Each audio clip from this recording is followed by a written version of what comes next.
Bismillah. Assalamualaikum warahmatullahi wabarakatuh.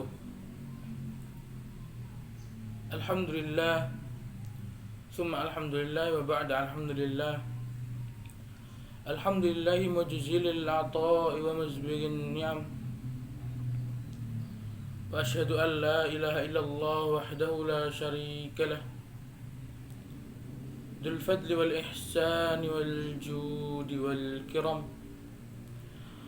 Wa ashhadu anna Muhammadan abduhu wa rasuluhu sayyidil arabi wal ajam, al mahsus min rabbih bi jawami'il kalim. Allahumma salli wa sallim wa barik alaihi wa ala alihi ahlal makarim was siyam wa ala ashabiha masabih ad-duja wad-dulam alladhi akramahumullahu faj'alahum khayra ummatin hiya khairul umam wa ala kulli man jaa muktafiyan atharahum faqad khala qalbahu minal ghilli wa sallim wa ba'd. Yang pertama dan yang paling utama, mari kita panjatkan puja dan puji syukur kita kehadirat Allah Subhanahu wa taala yang telah memberi kita nikmat iman, nikmat Islam, nikmat waktu luang, nikmat sehat dan lain sebagainya. Banyak manusia yang lalai akan nikmat-nikmat itu. Apalagi dua nikmat ini, yaitu waktu luang dan nikmat sehat. Kita yang sampai detik ini diberikan oksigen secara gratis, kadang masih mengeluh. Kita lihat saudara-saudara kita yang di rumah sakit, yang menggunakan oksigen, yang menggunakan tabung oksigen itu, mereka membayar, tidak gratis. Ketika kita sakit, banyak nikmat-nikmat selain itu yang dicabut. Seri wajah kita akan dicabut. Kita bikin gak nafsu makan dan lain sebagainya. Kita yang kadang sehat saja masih mengeluh. Banyak mengeluh. Mari kita bersyukur atas nikmat yang diberikan oleh Allah Subhanahu wa taala. Yang kedua, salawat dan salam kita aturkan kepada baginda besar kita, panglima perang kita, Rasulullah Muhammad sallallahu alaihi wasallam, yang telah membawa Islam kepada zaman yang lebih terang, dari zaman kebodohan seperti zaman dahulu hingga zaman yang terang benderang seperti saat ini. Banyak sekali yang Rasulullah sallallahu alaihi wasallam korbankan kepada umat kita. Banyak sekali yang kadang kita kurang mencintai Rasulnya, padahal Rasulullah sallallahu alaihi wasallam sangat cinta kepada umatnya. Yang ketiga, di sini saya akan sedikit berpidato, sedikit menyampaikan materi yang berjudul Cinta Tanah Air. Cinta tanah air merupakan nilai moral yang semakin hari semakin menipis, yang semakin hari semakin luntur, yang semakin hari semakin hilang sedikit demi sedikit. Adanya pasar bebas dan budaya luar yang masuk secara bebas menjadi salah satu lunturnya budaya, lunturnya cinta pada tanah air. Bahkan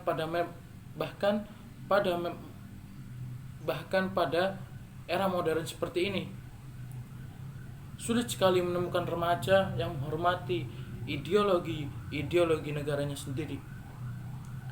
Bahkan mereka yang tinggal di luar negeri pun malah malu mengakui kalau dirinya berasal dari Indonesia. Teman-temanku yang saya cintai, menumbuhkan rasa cinta kepada tanah air memang tidak mudah. kecintaan ini harus hadir dalam diri kita masing-masing secara natural dan dimulai segera atau dimulai secepat mungkin. Sebagai contoh, kepada generasi-generasi di bawah kita ini yang sekarang sangat minim pengetahuan tentang negara kita sendiri, yang sangat minim tentang pengetahuan tentang sejarah. Contoh generasi di bawah kita, jika kita memiliki anak kecil di rumah, kita bisa bercerita tentang sejarah bangsa ini atau bernyanyi lagu daerah atau lagu Indonesia yang lain. Ketika saya bertanya kepada murid saya di sebuah instansi, saya bertanya, untuk hari ini kalian ingin belajar atau bercerita?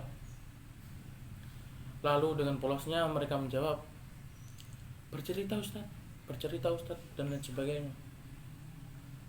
Di sini kita dapat mengambil pelajaran bahwasanya anak usia kecil atau anak usia dini mengambil pelajaran bisa dengan bercerita. Jadi kita bisa masukkan sedikit sejarah Indonesia tentang perjuangan bangsa Indonesia melawan penjajah, perjuangan R. Soekarno, perjuangan Bung Hatta, perjuangan Budi Utomo, dan lain sebagainya. Di dalam Al-Quran banyak dalil-dalil tentang cinta tanah air. Begitu juga di dalam hadis-hadis yang lainnya.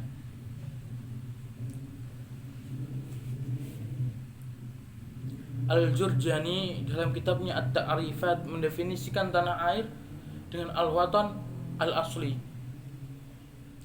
Al-watanu al-asliyu huwa maulidur rajul wal baladul ladhi huwa fihi. Yang artinya al-watan al-asli yaitu tempat kelahiran seorang dan negeri di mana ia tinggal di dalamnya. Dalil cinta tanah air dalam Al-Quran, dalam surat Al-Qasas ayat 85 yang berbunyi, A'udzu billahi minasyaitonir rajim. Innal ladzi farada 'alaikal Qur'ana laradduka ila ma'adin. Yang artinya, sesungguhnya Allah yang mewajibkan atasmu melaksanakan hukum-hukum Al-Quran benar-benar akan mengembalikan kamu ke tempat kembali. Quran surat Al-Qasas ayat 85. Para mufassir menafsirkan kata ma'adin terbagi menjadi beberapa pendapat. Ada yang menafsirkan kata ma'adin ini dengan kata Makkah. Ada yang menafsirkan kata ma'adin ini dengan kata akhirat. Ada juga seorang mufassir yang mengatakan bahwa ma'adin ini dimaknai dengan kematian. Ada juga mufassir yang menafsirkan bahwasanya kata ma'adin ini yaitu kiamat. Namun Imam Fahr ad-Din Ar-Razi dalam tafsirnya Mafatihul Ghaib mengatakan bahwasanya pendapat yang lebih mendekati yaitu pendapat yang menafsirkan bahwasanya ma'adin ini artinya Makkah. Syekh Ismail Haqi Al-Hanafi Al-Khalwati dalam tafsir Ruhul Bayan mengatakan, wa fi tafsiril ayah isyaratun ila anna hubbil watani minal iman. Wa kana Rasulullah sallallahu alaihi wasallam yaqulu katsiran al-watana fahaqqaqullah subhanahu su'lahu. Qala Umar radhiyallahu anhu, laula hubbul watan la kharuba baladus su'i fa bihubbil awtan wa ummirat al-buldan. Artinya di dalam tafsirnya Quran surat Al-Qasas ayat 85 terdapat suatu petunjuk atau isyarat bahwasanya cinta tanah air sebagian dari iman. Rasulullah Shallallahu Alaihi Wasallam dalam perjalanannya hijrah menuju Madinah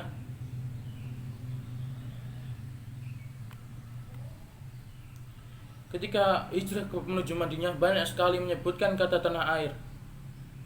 Kemudian Allah Subhanahu wa taala mewujudkan permohonannya dengan kembalinya ke Mekah.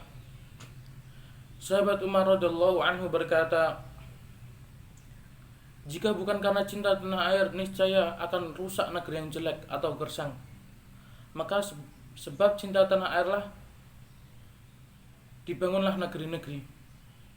Selanjutnya, ayat yang menjadi dalil cinta tanah air menurut ulama yaitu Al-Quran surat An-Nisa ayat 66 yang berbunyi, walau anna katabna alaihim aniktulu anfusakum aw ikhruju min diyarikum ma fa'aluhu illa qalilun minhum.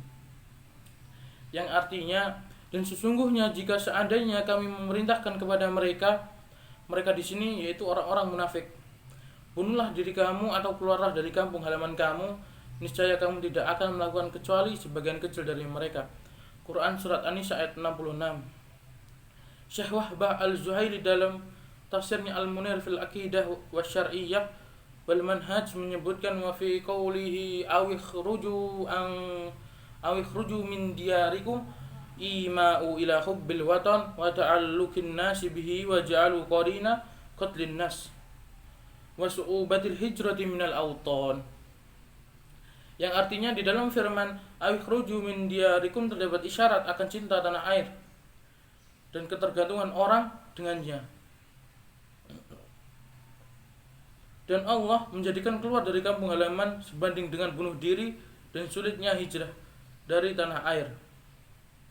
Pada kitab yang lain, Tafsir Al-Wasit Syekh Wahbah Al-Zuhaili mengatakan wa fi qawlihi ta'ala aw ikhruju min diyarikum isyaratun sharihatun ila ta'alluqin nufus al-basariyah bi biladiha wa ila anna hubbul watan mutamakkinu fi nufusi wal muta'alliqatun bihi lianna Allah subhanahu ja'ala al-khuruja min ad-diyar wal awtan ma'adilan wa muqarinan qatlan nafs wa qila al-amrayn aziz wa la yufarritu aglabun nasi bidzarratin min turabil watani mahma ta'arradu lil masyaqi wal mata'ib wal mudayaqati. Artinya di dalam firman Allah, keluarlah dari kampung halaman kamu, tempat isyarat yang jelas akan ketergantungan hati manusia dengan negaranya, dan isyarat bahwa cinta tanah air adalah hal yang melekat di hati dan berhubungan dengannya. Dalil yang lain di dalam hadis Anas anna Nabiy sallallahu alaihi wasallam kana idza qadima min safari fanadhara ila juduratil Madinah awda'a naqatahu wa in kana ala dabbatin harrakaha min hubbiha wa fil hadits dalalatun ala fadlil Madinah wa ala masyru'iyyah hubbil watani wal hanini ilaih. Yang artinya diriwayatkan dari sahabat Anas bahwasanya Nabi Shallallahu Alaihi Wasallam ketika kembali dari bepergian dan melihat dinding-dinding Madinah, beliau mempercepat laju untanya. Apabila menunggangi unta, maka beliau menggerakkannya atau mempercepat karena kecintaan beliau kepada Madinah. Hadis riwayat Bukhari, Ibnu Hibban dan Tirmizi. Al-Hafidz Ibnu Hajar Al-Asqalani dalam kitabnya Fathul Bari syarah dari Sahih Bukhari menegaskan bahwa dalam hadis tersebut terdapat dalil petunjuk, yaitu yang pertama dalil atas keutamaan kota Madinah, yang kedua dalil disyariatkan cinta tanah air dan rindu padanya. Sependapat dengan Al-Hafidz Ibnu Hajar, Badr ad-Din Al-Aini dalam kitabnya Umdatul Qari syarah dari Sahih Bukhari menyatakan wa fi dalalati ala fadlil Madinah wa ala masyru'iyyah hubbil watani wal hinnati ilaih. Yang artinya di dalam hadis terdapat dalil-dalil petunjuk atas keutamaan Madinah dan petunjuk atas disyariatkannya cinta tanah air dan rindu padanya. Teman-temanku yang saya cintai, mencintai tanah air juga bisa kita lakukan dengan cara merawat dan menghormati simbol-simbol negara seperti bendera merah putih dan lambang burung Garuda. Selain itu, dengan kita melakukan tindakan-tindakan kecil sehari-hari dapat menjadi salah satu kecintaan kita terhadap tanah air, seperti membuang sampah pada tempatnya. membersihkan, kerja bakti membersihkan laut atau sungai-sungai yang tercemari oleh kotoran-kotoran sampah.